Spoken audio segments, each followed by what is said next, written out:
আপনার ছেলেকে কখনোই শেখাবেন না শ্বশুরবাড়িতে তাকে আস্ত মুরগি দিয়ে সাগর রান্না দেবে, বড় বড় সাইজের মাছ বা মাছের মাথা খেতে দেবে, গরু খাসির রেজালা খাওয়াবে। ছেলে আপনার, ছেলেকে খাওয়ানোর দায়িত্ব আপনার। ছেলেকে এমনভাবে খাওয়াবেন যেন তাকে অন্য কেউ খাওয়াবে সেই আশাও মনে সৃষ্টি না হয়।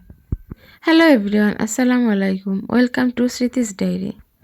আমি প্রতি সপ্তাহে আমার ছেলেকে মাংস, পোলাও, বিরিয়ানি এসব খাওয়ানোর চেষ্টা করি আর শেখাই যা কিছু আশা করবে আব্বু আম্মুর কাছ থেকে আশা করবে, অন্যের খাবারের উপর লোভ করবে না।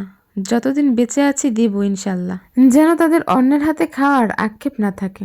প্রত্যেক বাবা মায়ের দায়িত্ব তাদের সন্তানদের খাওয়ানো, এটা অন্য কারো দায়িত্ব না। আমার বাচ্চারা দাওয়াতে গেলে খেলতেই ব্যস্ত থাকে, তাদের কারো বাসায় গেলে তেমন একটা খাওয়ার আগ্রহ থাকে না। আমি দাওয়াতে গিয়ে বাচ্চাদের খেতে ফোর্স করি না কখনো। বেশি বেশি মাংস খাওয়া বলা তো দূরের কথা, আজ তো মুরগি দিই বলে দাওয়াতে গিয়ে ওরা আমাকে কখনো মুরগির রান খাওয়া নিয়ে লজ্জা দেয়নি, আলহামদুলিল্লাহ। কারণ মাঝে মাঝে আমি শুধু ডাল দিয়েও খাবার দিই যখন ভালো কিছু না থাকে, এবং শেখাই যখন যা থাকে তা দিয়েই খেয়ে আলহামদুলিল্লাহ বলতে হয়। এখানে আস্ত মুরগি বা বিরিয়ানি খাওয়ানো মেইন টপিক না, কারণ সবার আস্ত মুরগি বা বিরিয়ানি খাওয়ার সামর্থ্য থাকবে না, এটাই স্বাভাবিক। আপনি নিজের জায়গা থেকে নিজের সাধ্য অনুযায়ী খাওয়াবেন। সারা মাস এক টুকরো খেলে মাসে একদিন 2 টুকরো মাছ অথবা মাংস দিয়ে খেতে দিন। এখানে খাওয়াটা বড় কথা না, এখানে বড় কথা হচ্ছে শিক্ষা। এই খাওয়ার মধ্যে দিয়ে আপনি কতটুকু শিক্ষা দিতে পারলেন আপনার ছেলেকে, এটাই মুখ্য ব্যাপার। আসল কথা হচ্ছে শ্বশুরবাড়ির মানুষ প্রতিবেলায় দামি খাবার খাওয়াবে, এই এক্সপেকটেশনস রাখা যাবে না।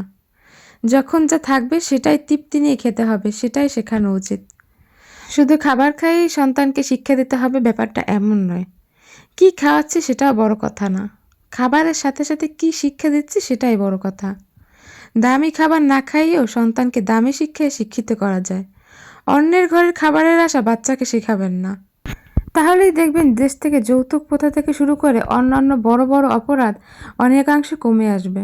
আমাদের দেশে যত বড় বড় অন্যায় অপরাধ তার সূচনা মনে হয় এই পরিবার থেকেই হয়। পারিবারিক শিক্ষা এক্ষেত্রে অনেক গুরুত্বপূর্ণ ম্যাটার। আপনি আপনার সন্তানকে কি শেখাবেন তার উপর নির্ভর করছে তার ভবিষ্যৎ।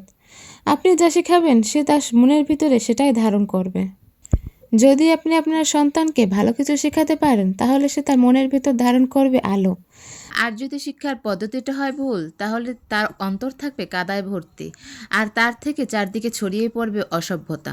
আমার এই কথাগুলো শোনার পর একজন মা যদি তার বাচ্চাকে সুশিক্ষা দেন তাহলেই আমার সার্থকতা।